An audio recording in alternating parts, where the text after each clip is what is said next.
강남의 심장부 하늘을 찌를 듯 솟은 마천루와 명품 샵들이 보석처럼 박힌 그들만의 리그에서도 정중앙에 위치한 성채, 프라이빗 게이트와 담벼락 위로 뻗은 고목들만으로도 범접할 수 없는 위압감을 풍기는 저택이 있었다. 대한민국 화장품 업계의 신화 맨손으로 시작해 1,000억 원대 자산가로 우뚝 선 박정숙 여사의 아성이자 이제는 그녀의 유일한 혈육인 아들 강민준과 며느리 오수진이 함께 기거하는 공간이었다. 그러나 이 고요하고 화려한 저택의 공기는 보이지 않는 도끼, 탐욕이라는 이름의 곰팡이로 서서히 병들어가고 있었다.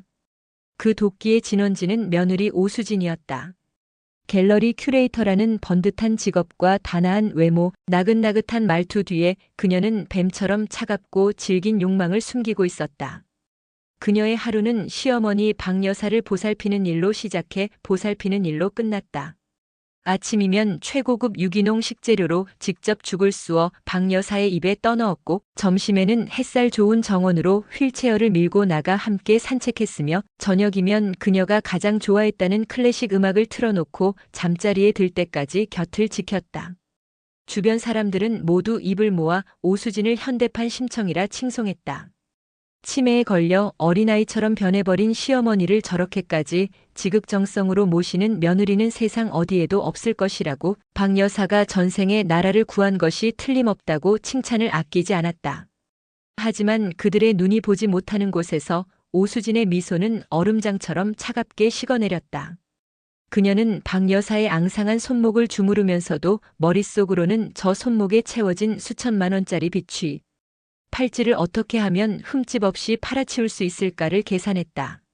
어머니, 오늘따라 얼굴이 참 고우세요. 제가 제일 좋아하는 화가 모딜리아니의 그림 속 여인 같아요. 달콤한 목소리로 속삭이면서도 그녀의 눈은 벽에 걸린 진짜 모딜리아니의 그림을 향해 있었다. 저 그림 한 점이면 강북의 아파트 한 채를 살 수 있다는 사실을 그녀는 정확히 알고 있었다. 박 여사의 치매는 그녀에게 내려진 신의 선물과도 같았다. 한때 대한민국 경제계를 호령했던 철의 여인, 눈빛만으로도 사내들을 얼어붙게 만들었던 박정숙은 이제 없었다. 그녀의 기억은 조각난 유리 파편처럼 흩어졌고, 시간과 공간, 사람을 알아보는 능력마저 희미해져 갔다.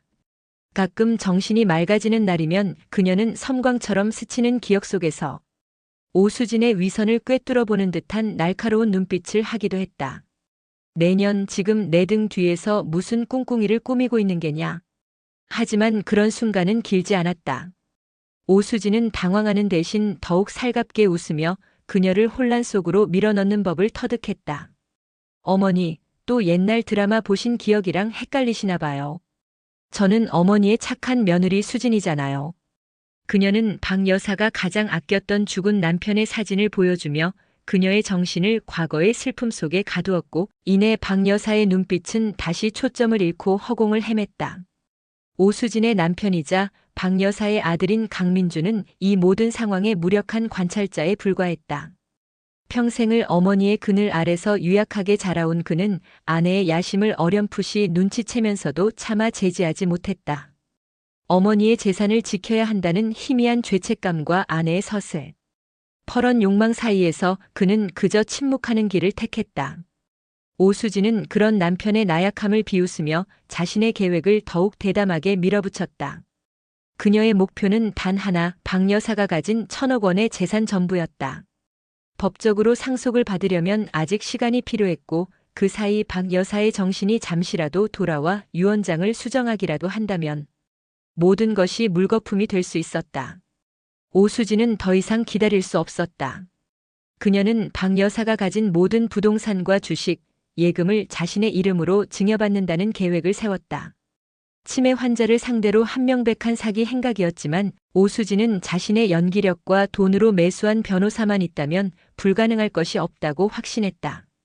그녀는 매일 밤 박 여사의 귓가에 속삭였다. 어머니, 이제 힘드시잖아요. 그 무거운 짐들 다 저한테 맡기시고 편히 쉬세요.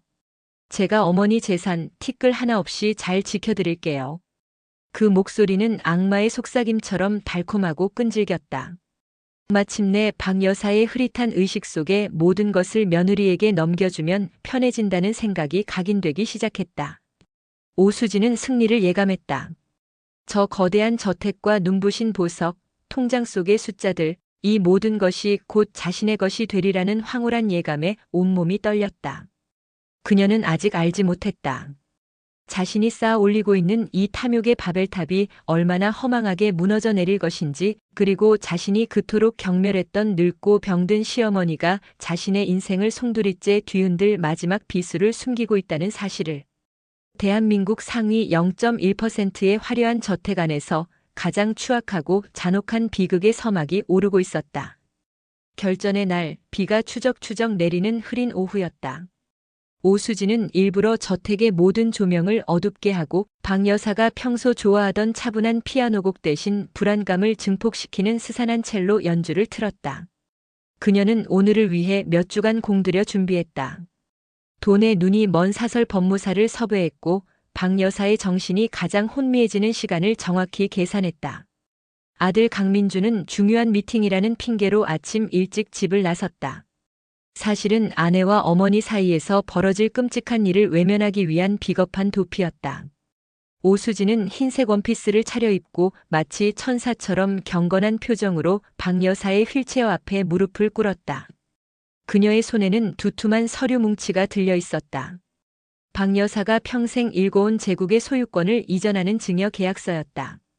어머니, 제가 지난번부터 계속 말씀드렸던 서류예요. 여기에 어머니 이름만 적어주시면 이제 모든 걱정은 제가 다 짊어지고 갈게요. 어머니는 아무 생각 마시고 그저 편안히 쉬시기만 하면 돼요. 박 여사는 멍한 눈으로 오수진과 서류를 번갈아 쳐다봤다. 빗소리와 첼로 소리가 뒤섞여 그녀의 머릿속을 헤집었다. 그녀의 눈앞에 잠시 비 오는 날이면 을에 자신을 마중 나오던 죽은 남편의 환영이 어른거렸다. 오수진은 그 찰나의 흔들림을 놓치지 않았다. 아버님도 하늘에서 보고 계실 거예요. 어머니가 이제 무거운 짐 내려놓고 행복하게 지내시길 바라실 거예요. 어서요, 어머니. 아버님이 기다리세요. 그녀는 박 여사의 앙상한 손에 펜을 쥐어주었다. 박 여사의 손이 파르르 떨렸다. 그녀의 입술이 무언가 말하려는 듯 몇 번 달싹였지만 결국 아무 소리도 내지 못했다. 대신 그녀의 눈에서 뜨거운 눈물 한 방울이 툭 서류 위로 떨어졌다. 그것은 슬픔의 눈물이었을까, 체념의 눈물이었을까? 혹은 자신의 제국이 무너지는 소리를 듣는 마지막 여왕의 비통함이었을까? 이윽고 박 여사의 손은 마치 마리오네트 인형처럼 움직여 서류의 서명란 위에 지렁이가 기어가는 듯한 형태의 박정숙이라는 세 글자를 남겼다. 서명이 끝나는 순간 오수진의 얼굴에서 천사의 가면이 벗겨져 내렸다. 그녀는 서류를 낚아채듯 빼앗아 들고는 잉크가 마르기도 전에 법무사에게 달려가 공증 절차를 마무리했다. 이제 법적으로 박정숙의 모든 재산은 오수진의 것이 되었다. 1,000억 원. 평생 만져보지도 못할 것 같던 천문학적인 돈이 그녀의 소나귀에 들어온 것이다. 그날 저녁 저택의 분위기는 180도 바뀌었다. 지극정성이던 며느리는 온데간데 없었다. 오수진은 더 이상 죽을 쓰지도 휠체어를 밀지도 클래식을 틀어주지도 않았다. 그녀는 박 여사를 방 한구석에 방치한 채 밤새도록 변호사와 통화하며 재산을 현금화할 계획을 세우느라 바빴다. 박 여사가 배고픔에 희미한 신음을 뱉었지만 오수진은 신경질적으로 소리쳤다. 아, 시끄러워. 이제 볼일 다 끝난 노인네가 뭐가 이렇게 성가셔. 며칠이 지났다. 오수진은 박 여사의 존재 자체가 자신의 새로운 인생의 거추장스러운 걸림돌이라는 사실을 깨달았다. 요양원에 보내자니 훗날 상속 문제로 친척들과 분쟁이 생길 때 불리한 증거가 될 수 있었다. 그렇다고 이 집에 계속 두자니 24시간 신경 써야 할 짐 덩어리일 뿐이었다. 그녀의 머릿속에 끔찍하고도 완벽한 계획 하나가 떠올랐다. 존재 자체를 지워버리는 것. 다음 날 새벽 오수진은 잠든 박 여사를 휠체어에 태워 차고로 향했다. 그리곤 휠체어를 거칠게 트렁크에 쑤셔넣고 잠옷 바람에 박 여사를 뒷좌석에 구겨 넣었다. 그녀는 동이 트기 전 어둠을 뚫고 서울을 벗어났다. 차는 몇 시간을 달려 인적조차 드문 강원도의 어느 낯선 국도변에 멈춰섰다. 내리세요, 어머니. 오수진의 목소리에는 한치의 온기도 없었다. 그녀는 박 여사를 길가에 질질 끌어 내동댕이 쳤다. 비틀거리며 일어선 박 여사는 여기가 어디인지, 지금 무슨 일이 벌어지고 있는지 전혀 이해하지 못하는 표정이었다. 그저 낯선 새벽 공기의 차가움에 몸을 떨 뿐이었다. 이제 여기가 어머니 새집이에요. 여기서 평생 아주 편안하게 사시라고요. 다신 내 눈앞에 나타나지 마세요. 오수진은 경멸과 환희가 뒤섞인 미소를 지으며 차에 올라탔다. 그녀는 사이드미러로 멀어지는 박 여사의 모습을 확인했다. 허허벌판에 홀로 우두커니 서 있는 늙고 병든 시어머니의 모습은 마치 버려진 쓰레기처럼 초라했다. 오수진은 가차없이 엑셀을 밟았다. 자신의 인생에서 가장 큰 오점을 지워버렸다는 해방감에 심장이 미친 듯이 뛰었다. 그녀는 이제 완벽한 자유와 부를 얻었다고, 자신의 앞에는 탄탄대로의 인생만이 펼쳐져 있을 것이라고 굳게 믿었다. 박정숙이라는 이름의 거대한 산을 마침내 정복했다고 생각했다. 하지만 그녀는 몰랐다. 그것은 정복이 아니라 스스로 거대한 산사태의 한가운데로 걸어 들어간 것임을. 박정숙이라는 존재가 사라진 그 순간 진짜 비극의 카운트다운이 시작되고 있었다. 차가 시야에서 완전히 사라지자 박정숙 여사는 비로소 자신이 처한 상황의 막막함을 어렴풋이나마 느끼기 시작했다. 사방은 분간할 수 없는 짙은 어둠과 새벽 안개에 휩싸여 있었다. 익숙한 도시의 소음 대신 정체 모를 풀벌레 소리와 바람이 나뭇가지를 스치는 소리만이 귓전을 때렸다. 얇은 잠옷 차림의 몸으로 파고드는 새벽의 한기는 뼛속까지 시렸다. 여보 민주나 수진아. 그녀는 자신도 모르게 익숙한 이름들을 불러보았지만 돌아오는 것은 공허한 메아리뿐이었다. 여기가 어디인지, 왜 자신이 이곳에 있는지, 방금 전 자신을 버리고 간 냉혹한 얼굴이 누구였는지 모든 것이 뒤죽박죽 엉켜 머릿속을 헤집었다. 치매라는 짙은 안개가 그녀의 의식을 지배했지만 버려졌다는 근원적인 공포만큼은 날카로운 비수처럼 심장을 찔렀다. 박 여사는 본능적으로 움직이기 시작했다. 어디로 가야 할지 목적지는 없었다. 그저 이 무섭고 낯선 곳에서 벗어나야 한다는 생각뿐이었다. 그녀는 비틀거리며 아스팔트 도로를 따라 걷기 시작했다. 낡고 해진 슬리퍼는 금세 벗겨져 나갔고 그녀는 차가운 아스팔트와 자갈 위를 맨발로 걸었다. 발바닥이 찢기고 피가 나는 고통조차 제대로 느끼지 못했다. 시간이 흘러 동이 트고 간간히 차들이 쌩쌩 소리를 내며 그녀 곁을 지나갔다. 운전자들은 잠옷바람으로 도로 위를 위태롭게 걷는 노파를 흘기 쳐다보았지만 누구 하나 차를 세우는 이는 없었다. 그저 정신 나간 노인네이거나 가까운 마을의 주민이겠거니 지레 짐작할 뿐이었다. 박 여사의 눈에 비친 세상은 거대하고 위협적인 혼돈 그 자체였다. 빠르게 지나가는 자동차의 불빛은 괴물의 눈처럼 번뜩였고 경적 소리는 천둥처럼 고막을 찢었다. 배고픔과 갈증이 극심해졌다. 그녀는 길가에 핀 이름 모를 들풀을 뜯어 입에 넣어보기도 하고 더러운 웅덩이 물에 얼굴을 받고 허겁지겁 물을 마시기도 했다. 한때는 최고급 레스토랑의 음식과 프랑스산 생수 외에는 입에 대지도 않았던 그녀였다. 하지만 지금 그녀의 머릿속에는 오직 생존이라는 원초적인 본능만이 남아있었다. 간혹 그녀의 머릿속은 섬광처럼 맑아지기도 했다. 그럴 때면 과거의 기억들이 파편처럼 떠올랐다. 남대문 시장 좌판에서 화장품을 팔던 젊은 시절의 억척스러움, 밤을 새워 신제품 개발에 몰두하던 연구실의 냄새, 회사의 사활을 걸고 프레젠테이션을 하던 긴장감 넘치는 회의실의 풍경. 내가 박정숙인데 K-뷰티의 신화 박정숙인데. 그녀는 희미하게 중얼거렸지만 그 목소리는 누구에게도 닿지 않았다. 오히려 그런 찰나의 명료함은 그녀를 더욱 깊은 절망으로 빠뜨렸다. 자신의 화려했던 과거와 처참한 현재의 간극이 너무나도 아득해서 차라리 아무것도 기억하지 못하는 편이 덜 고통스러울 지경이었다. 낮이 지나고 다시 밤이 찾아왔다. 꼬박 이틀을 굶고 헤맨 그녀의 몸은 한계에 다다르고 있었다. 체온은 급격히 떨어졌고 탈수 증세로 눈앞이 핑핑 돌았다. 그녀는 더 이상 걸을 힘조차 남아있지 않았다. 마침내 그녀의 다리가 풀리며 길옆 수풀 속으로 쓰러졌다. 축축한 흙냄새와 썩은 나뭇잎 냄새가 코를 찔렀다. 희미해져가는 의식 속에서 그녀는 마지막으로 서울의 야경을 떠올렸다.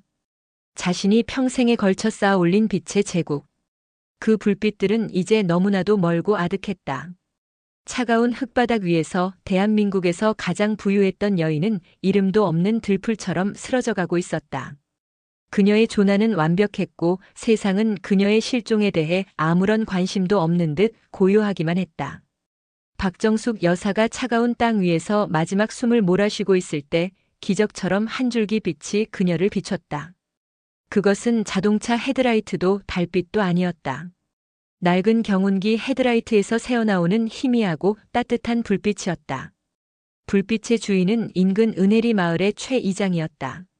그는 읍내에 사는 딸의 집에 김치를 가져다 주고 돌아오는 길에 혹시나 멧돼지가 밭을 망가뜨리지는 않았을까 싶어 평소 다니지 않던 샛길로 접어들었다가 수풀 속에 쓰러져 있는 사람의 형체를 발견한 것이었다. 아이고, 이게 무슨 일이다냐? 사람 살려. 최 이장은 혼비백산하여 경운기에서 뛰어내렸다. 그는 맥박도 거의 잡히지 않고 얼음장처럼 차가운 노파의 모습에 가슴이 철렁 내려앉았다. 그는 망설일 틈도 없이 자신의 두툼한 외투를 벗어 노파의 몸을 감싸고 끙끙거리며 경운기 짐칸에 태웠다. 그리고는 마을을 향해 미친 듯이 경운기를 몰았다. 은혜리는 지도에도 잘 나오지 않는 시간이 멈춘 듯한 작은 산골 마을이었다. 주민이라고 해봐야 평생 땅만 파고 살아온 노인들 20 남짓이 전부였다. 마을 회관 스피커를 통해 최 이장의 다급한 목소리가 울려 퍼지자 고요하던 마을이 순식간에 술렁이기 시작했다. 주민 여러분께 알립니다. 지금 길가에 쓰러진 할머니 한 분을 모시고 왔으니 다들 빨리 마을 회관으로 모여주시기 바랍니다. 잠시 후 낡은 마을 회관 안방은 주민들로 북적였다. 아랫목 제일 따뜻한 자리에 눕혀진 박 여사를 중심으로 모두가 걱정스러운 얼굴로 둘러앉았다. 부녀 회장은 뜨거운 물수건으로 박 여사의 얼어붙은 몸을 닦아냈고 옆집 할머니는 급히 끓여온 묽은 미음을 조금씩 입에 흘려넣었다. 누군가는 119에 신고해야 한다고 했지만 최 이장은 고개를 저었다. 일단 정신이 드는 게 먼저요. 이 양반 행색을 보니 병원에 가봐야 돈만 깨지고 오갈 데도 없는 사람 같으니 우리가 먼저 좀 돌봐드립시다. 그의 말에 누구 하나 반대하는 사람이 없었다. 가난하고 팍팍한 삶이었지만 은혜리 사람들에게는 공경에 처한 사람을 외면해서는 안 된다는 불문율 같은 것이 있었다. 꼬박 하루가 지나서야 박 여사는 겨우 눈을 떴다. 그녀의 눈에 들어온 것은 화려한 샹들리에가 달린 저택의 천장이 아니라 누렇게 바래고 거미줄까지 쳐진 낡은 석가래였다. 낯선 풍경과 낯선 사람들. 그녀는 겁에 질린 아이처럼 몸을 움츠렸다. 할머니, 정신이 좀 드시오. 여기가 어딘지 이름이 뭔지 기억나시오? 최 이장이 조심스럽게 물었지만 박 여사는 고개만 저을 뿐 아무 말도 하지 못했다. 극심한 충격과 오랜 굶주림으로 인해 그녀의 기억은 다시 한번 완벽하게 봉인된 상태였다. 자신의 이름 석자조차 떠올리지 못했다. 마을 사람들은 회의를 열었다. 경찰에 신고하는 것이 마땅했지만 아무것도 기억하지 못하는 치매. 노인을 그저 무책임하게 경찰서에 넘겨버릴 수는 없다는 결론에 이르렀다. 어차피 우리도 다 늙은이들 뿐인데 밥 한 술 더 뜨는 게 뭐 대수라고. 당분간 우리가 이 할머니를 좀 모십시다. 기억이 돌아오거나 가족이 찾으러 올 때까지라도. 부녀 회장의 말에 모두가 고개를 끄덕였다. 그렇게 박 여사는 은혜리 마을의 새로운 식구가 되었다. 그녀에게는 새로운 이름도 생겼다. 마을 어귀 산마루에서 발견되었다고 해서 산마루 할머니라고 불리게 되었다. 산마루 할머니의 새로운 삶은 그렇게 시작되었다.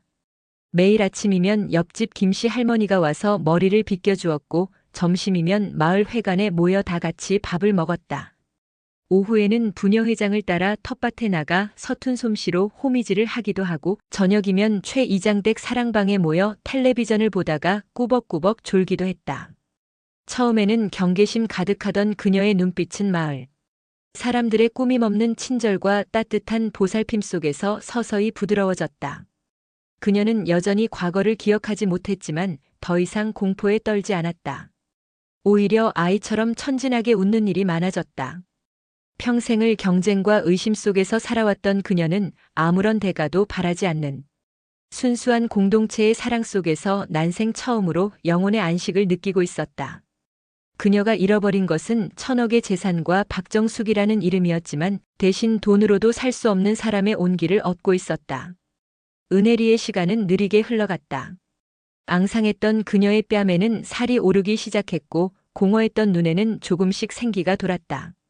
서울의 저택에서는 며느리 오수진이 박 여사의 실종을 교묘하게 위장하며 부의 축제를 즐기고 있는 동안 강원도 산골 마을에서는 한 인간의 영혼이 소박한 공동체의 품 안에서 조용히 그리고 아주 단단하게 회복되고 있었다. 그녀의 잃어버린 기억 속에는 여전히 풀리지 않은 거대한 비밀이 잠들어 있었지만 지금 이 순간의 평온함은 그 어떤 과거보다도 값진 것이었다. 세상의 가장 낮은 곳으로 추락했던 그녀는 역설적으로 가장 인간다운 삶의 문턱에 서 있었다.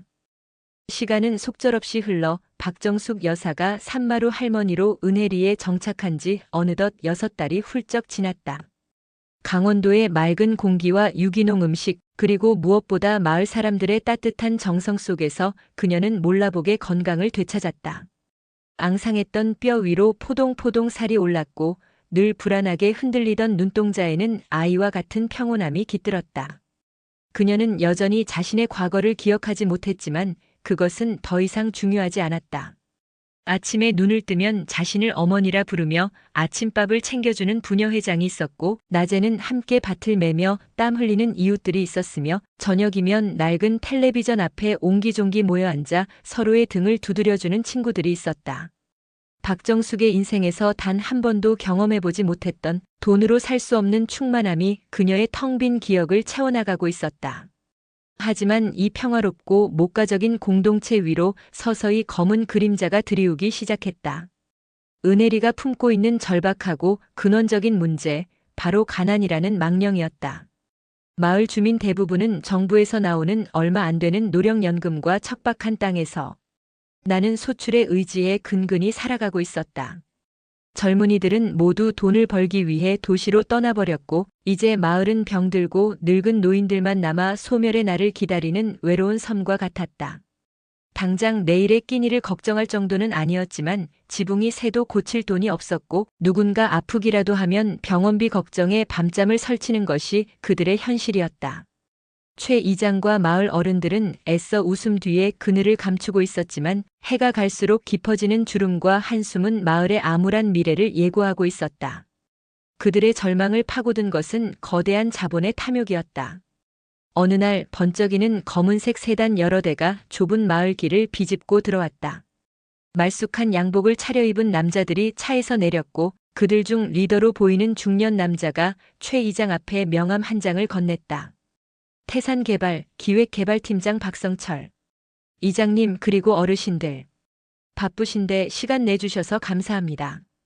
저희 태산개발에서 이 은혜리 일대를 대규모 친환경 프리미엄 리조트 단지로 개발할 계획을 가지고 있습니다. 박 팀장의 목소리는 정중했지만 그 눈빛은 마을을 하나의 상품으로 뜯어보는 듯 차갑고 계산적이었다. 그는 화려한 조감도가 담긴 브로슈어를 펼쳐 보이며 감언이설을 늘어놓기 시작했다. 서울의 부유층을 타겟으로 한 골프 코스, 스파, 승마 클럽 등이 들어설 것이며 이를 위해 마을 전체 부지를 매입하겠다는 것이었다. 어르신들의 평생 터전을 저희가 거저 달라는 것이 아닙니다. 시세보다 훨씬 후한 가격으로 보상해 드릴 겁니다. 이 지긋지긋한 산골 생활 청산하시고 자식들 있는 도시로 가셔서 남은 여생 편안하게 보내실 수 있도록 저희가 도와드리겠습니다. 그가 제시한 보상 금액은 평당 몇만 원에 불과했다. 평생 땅을 지키고 살아온 노인들에게는 턱없이 부족한 사실상 모욕적인 금액이었다. 마을 사람들의 얼굴에 실망과 분노의 빛이 스쳐 지나갔다. 이 양반아, 우리가 평생을 살아온 이 땅이 당신들 눈에는 고작 그 정도 돈으로밖에 안 보이나? 이건 우리 목숨값이여. 한 할아버지가 소리치자 박 팀장은 기다렸다는 듯 싸늘하게 미소를 지었다. 어르신 현실을 직시하셔야죠. 이 깡촌 땅 저희 아니면 누가 거들떠보기나 하겠습니까? 지금 이 기회를 놓치시면 나중에는 이 돈마저도 못 받게 될 수 있습니다. 저희도 자선 사업하는 게 아닙니다. 그들의 회유와 협박은 집요했다.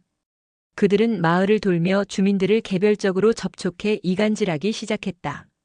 자식들의 빚 때문에 돈이 급했던 몇몇 집은 흔들리기 시작했고 수십 년간 끈끈했던 마을 인심에 서서히 균열이 생겼다.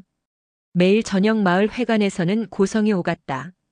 땅을 팔자는 측과 지키자는 측이 나뉘어 격렬하게 대립했고 평생을 이웃사촌으로 지내온 이들이 서로에게 삿대질을 하며 원수처럼 등 돌리는 지경에 이르렀다. 최 이장의 속은 까맣게 타들어갔다. 그는 누구보다 이 땅을 지키고 싶었지만 가난에 지친 마을 사람들에게 무작정 희생을 강요할 수도 없는 노릇이었다.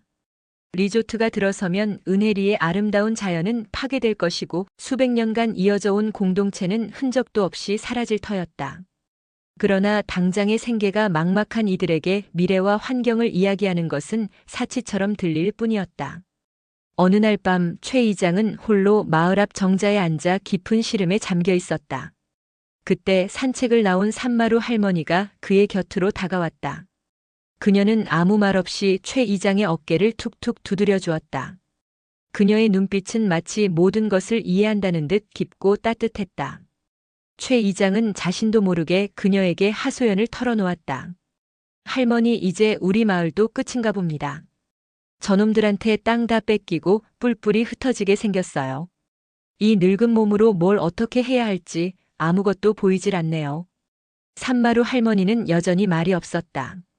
그녀는 그저 가만히 귀를 기울여 줄 뿐이었다.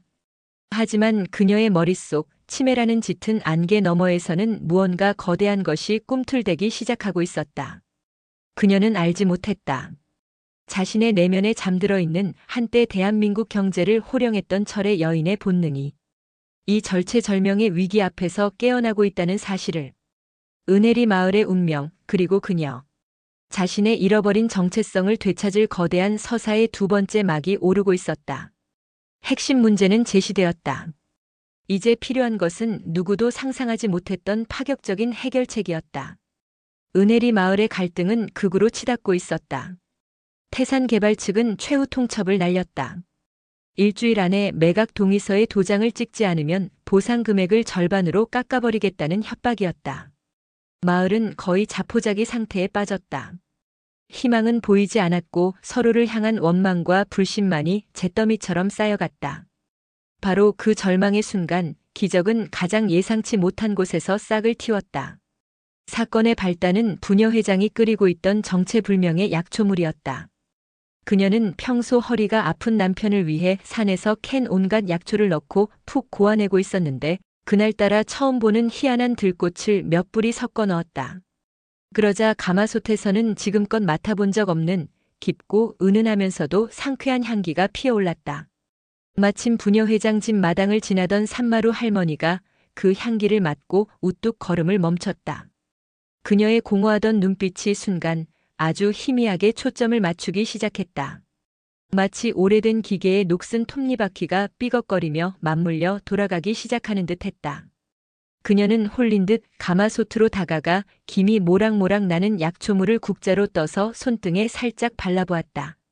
끈적임 없이 부드럽게 스며드는 감촉, 피부에 남는 은은한 잔향.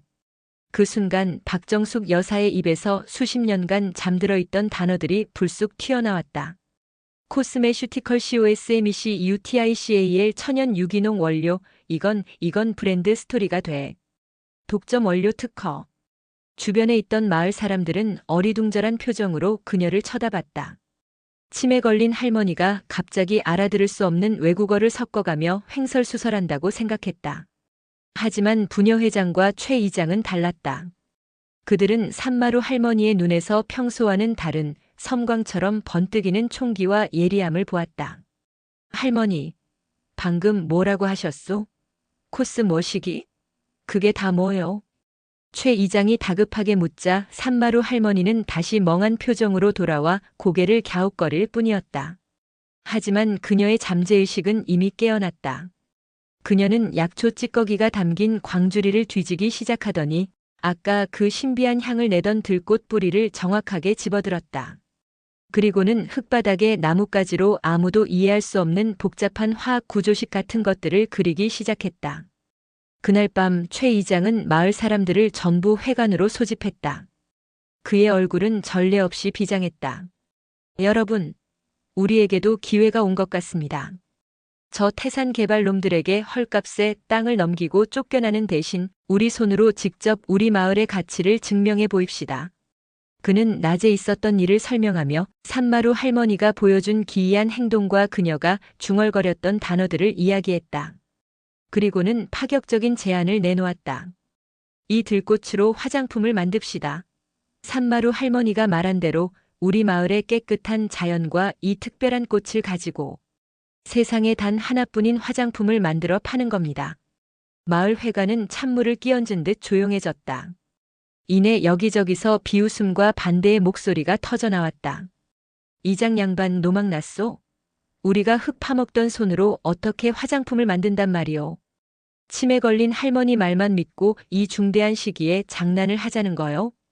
당장 내일 모레 태산 개발놈들이 들이닥칠 판에.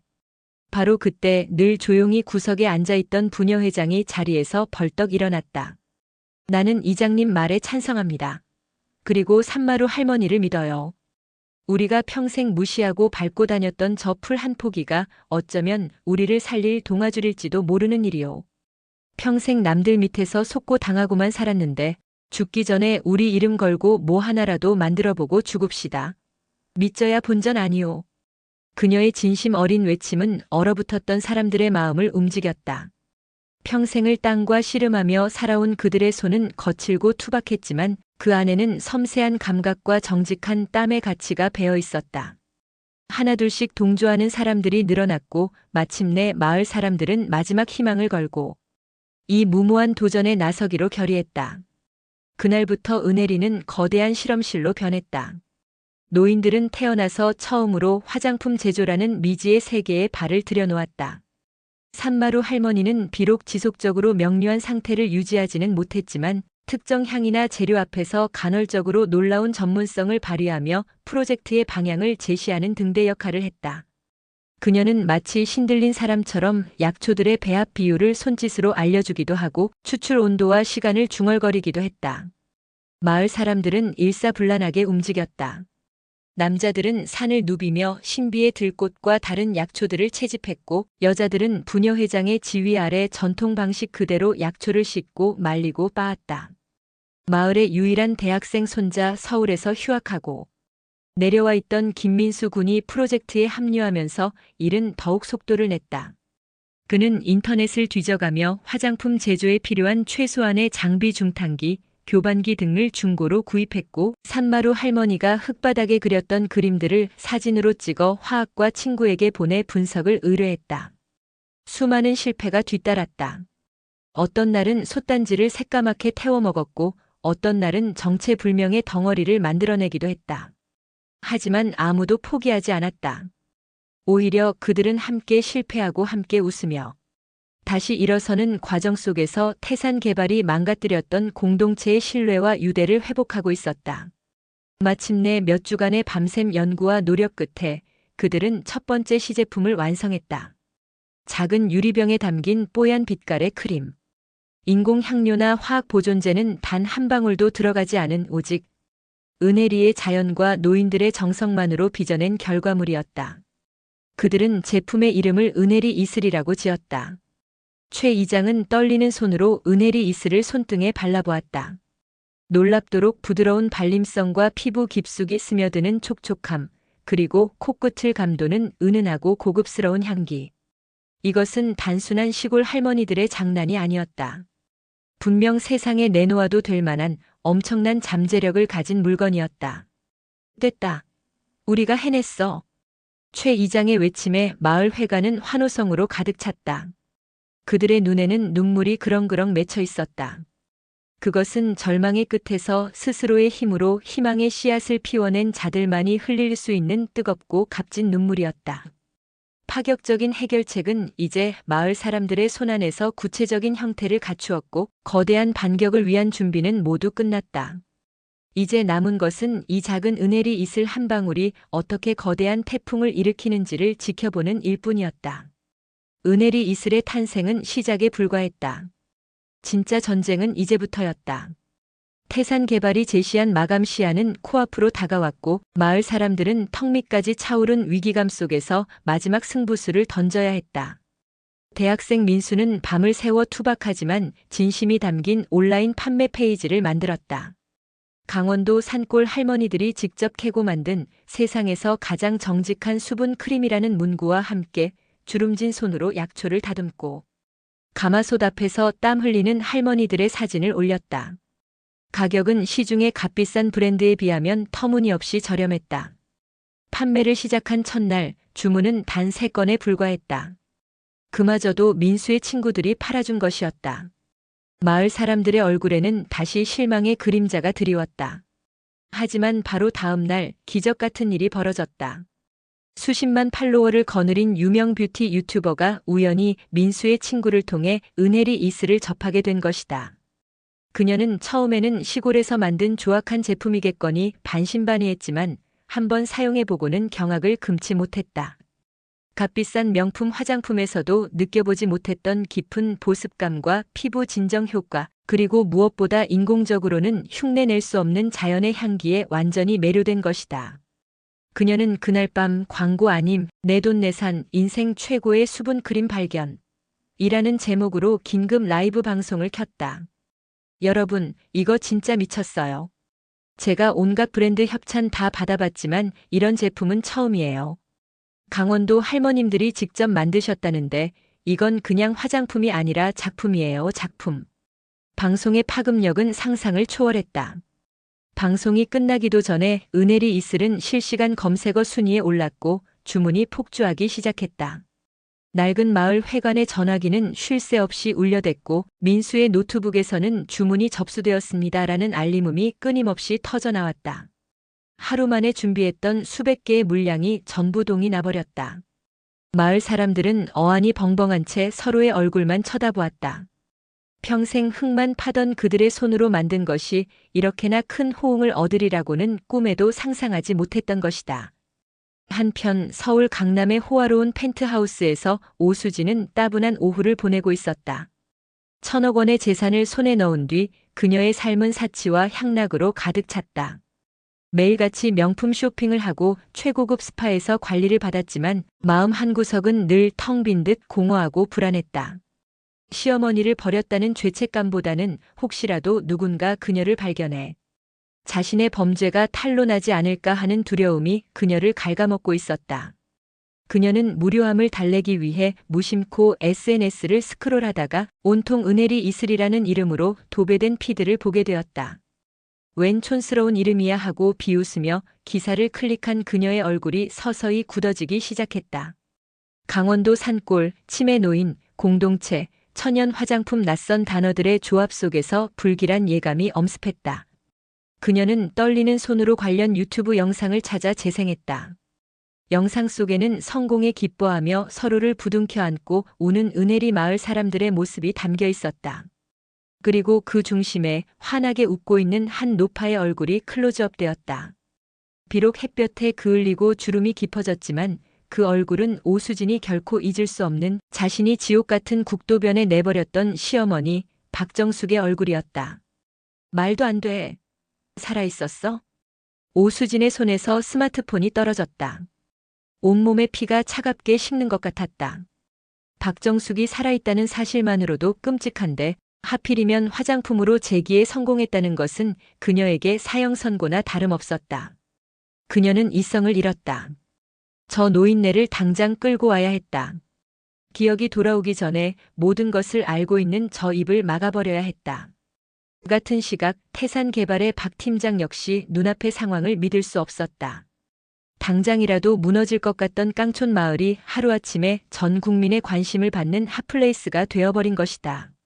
언론은 연일 골리앗을 이긴 다윗, 공동체의 위대한 승리라며 은혜리 마을을 칭송했고 태산개발은 졸지에 순박한 노인들을 착취하려던 악덕 기업으로 낙인 찍혔다. 리조트 개발 계획은 여론의 문매를 맞고 좌초될 위기에 처했다. 분노에 휩싸인 오수진과 다급해진 박 팀장은 거의 동시에 같은 목적지를 향해 차를 몰았다. 바로 은혜리 마을이었다.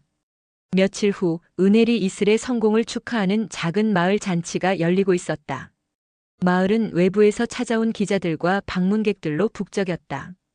바로 그 축제의 한복판으로 먼지를 일으키며 오수진의 외제 스포츠카와 태산 개발의 검은 세단이 난폭하게 들어섰다.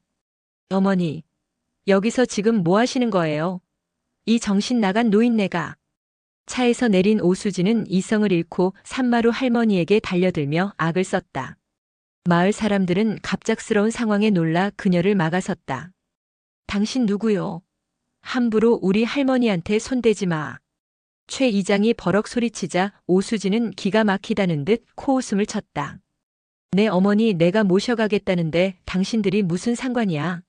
어머니 당장 저랑 가요. 이깟 더러운 시골 촌 구석에서 이딴 짓이나 하고 있을 때가 아니라고요. 그녀가 박정숙의 팔을 거칠게 잡아끄는 순간이었다. 그 손 놓지 못하겠나? 인파를 해치고 나타난 것은 태산개발의 박 팀장이었다. 그는 오수진을 밀쳐내고는 박정숙을 향해 고개를 숙였다. 회장님, 아니 박정숙 회장님, 맞으시죠? 저 태산개발의 박성철입니다. 예전에 K-뷰티 포럼에서 회장님 강연을 감명 깊게 들었습니다. 이런 누추한 곳에 계실 줄은 꿈에도 몰랐습니다.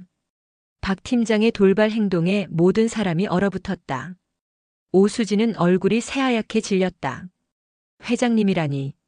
이 모든 상황을 지켜보던 박정숙, 즉 산마루 할머니의 눈빛이 그 순간 세차게 흔들리기 시작했다. 박정숙 회장. 낯설지만 아련하게 가슴을 파고드는 그 이름. 흩어졌던 기억의 파편들이 거대한 해일처럼 그녀의 머릿속으로 밀려들어왔다. 자신을 버리던 며느리의 냉혹한 얼굴, 평생을 바쳐 일군 회사의 전경, 그리고 이 모든 것을 예견하고 준비했던 마지막 계획. 바로 그때 또 다른 검은 세단 한 대가 조용히 마을 입구에 멈춰섰다. 차에서 내린 백발의 노신사가 인파를 뚫고 걸어 들어왔다. 그는 박정숙의 평생 법률 자문을 맡아온 김앤드장 법률사무소의 대표 김영환 변호사였다. 그는 실종된 박 회장을 수개월간 수소문하다가 은혜리 이슬의 신화를 듣고 혹시나 하는 마음에 한달음에 달려온 것이었다. 김 변호사는 박정숙의 앞에 서서 깊이 허리를 숙였다. 그리고는 오수진을 차갑게 쏘아보며 입을 열었다. 오수진 씨, 당신이 박정숙 회장님의 재산을 증여받았다고 주장하는 그 계약서는 아무런 법적 효력이 없습니다. 그는 가방에서 서류 봉투 하나를 꺼내 들었다. 여기 박정숙 회장님께서 정신이 온전하실 때 작성하여 공증까지 마친 진짜 유언장이 있습니다. 오늘 이 자리에서 모든 것을 명명백백히 밝히겠습니다. 김 변호사의 손에 들린 유언장. 그것은 이 길고 긴 비극의 마침표를 찍고 모든 것을 제자리로 돌려놓을 마지막 심판의 서막이었다. 오수진의 얼굴은 이미 사색을 넘어 잿빛으로 변해 있었다. 그녀는 자신의 탐욕이 불러온 끔찍한 결말을 직감하며 그 자리에 주저앉았다. 절정의 순간 모든 진실이 만천하에 공개될 시간이었다. 김영환 변호사의 낭낭한 목소리가 소란스럽던 마을 공터를 장악했다. 모여든 모든 사람들은 숨을 죽인 채 그의 입술에 집중했다. 오수진은 바닥에 주저앉아 귀를 막고 싶었지만 그럴 힘조차 없었다. 고 박정숙 회장님의 유언장을 공개합니다. 본 유언장은 회장님께서 초기 치매 진단을 받으신 직후 당신의 법적 대리인인 저와 함께 작성하신 것으로 그 어떤 법적 문서보다도 우선하는 효력을 지닙니다. 김 변호사는 잠시 숨을 고른 뒤 가장 핵심적인 부분을 읽어내려가기 시작했다. 나의 전 재산 약 100억 원의 현금성 자산은 시험을 위한 자금으로 사용한다. 만일 나의 아들 강민준과 며느리 오수진이 나의 병든 몸을 끝까지 지키고 나의 재산을 탐하지 않으며 진정한 가족의 도리를 다할 경우 이 100억 원은 그들의 노고에 대한 보상으로 증여한다. 그러나 만일 그들이 나의 재산을 부정한 방법으로 탈취하려 하거나 나를 유기하는 등 폐륜적인 행위를 저지를 경우 그들이 가져간 100억 원은 그들에 대한 마지막 퇴직금으로 간주하며 그 즉시 나의 모든 상속 권한을 박탈한다. 마을 공터는 경악으로 술렁였다.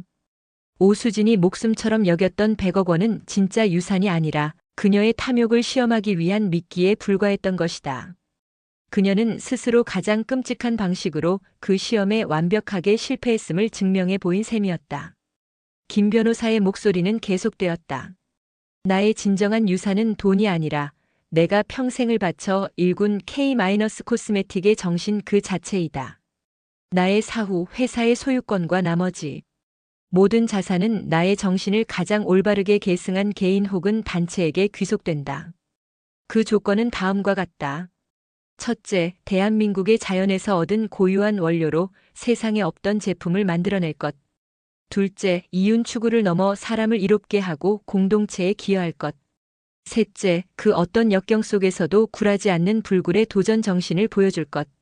모든 사람의 시선이 한 곳으로 향했다. 바로 박정숙, 산마루 할머니와 그녀를 둘러싼 은혜리 마을 사람들이었다.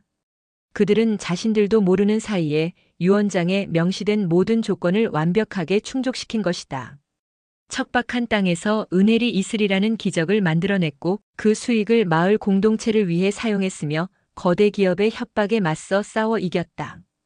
김 변호사는 유언장에서 눈을 떼고 은혜리 주민들을 둘러보며 선언했다. 따라서 박정숙 회장님의 진정한 유산은 바로 여기 계신 은혜리 마을 주민 여러분과 잠시 기억을 잃었을지언정 그 위대한 정신만은 잃지 않으셨던 박정숙 회장님 자신에게 상속되었음을 선포합니다. 그 순간 우레와 같은 박수와 환호성이 터져나왔다. 오수진은 실성한 듯 웃다가 울다가를 반복했고 태산개발의 박 팀장은 허탈한 표정으로 고개를 숙였다. 잠시 후 경찰차가 도착해 오수진을 존속유기, 사기, 횡령 등의 혐의로 현장에서 체포했다. 쇠고랑을 차고 끌려가는 그녀의 등 뒤로 그녀가 그토록 경멸했던 시골 마을에 따뜻한 햇살이 쏟아지고 있었다. 나중에 알려진 바로는 소식을 듣고 달려온 아들 강민주는 모든 죄를 시인하고 눈물로 어머니에게 용서를 구했으며 아내의 범죄를 방조한 죗값을 달게 받겠다고 자수했다. 모든 소동이 끝나고 박정숙은 비로소 완전한 자신으로 돌아왔다. 박정숙 회장의 기억과 산마루 할머니의 시간이 그녀 안에서 하나로 합쳐졌다. 그녀는 자신을 구해준 최 이장과 부녀 회장의 손을 꼭 잡았다. 제가 박정숙이라는 이름으로 평생을 살았지만 진짜 행복이 무엇인지는 여러분 덕분에 산마루 할머니로 살았던 지난 몇 달간 배웠습니다. 이장님 그리고 나의 은혜리 식구들. 정말 고맙습니다. 그녀의 눈에서는 뜨거운 눈물이 흘러내렸다. 그것은 더 이상 비통함이나 외로움의 눈물이 아닌 감사와 사랑이 가득한 따뜻한 눈물이었다. 그 후 은혜리 마을은 말 그대로 상전벽해의 변화를 맞았다. 박정숙은 자신의 막대한 자본과 평생의 노하우를 은혜리 마을을 위해 아낌없이 쏟아부었다. 낡고 허름했던 마을은 최첨단 친환경 스마트팜과 화장품 연구소, 그리고 아름다운 자연경관이 어우러진 복지 공동체로 재탄생했다.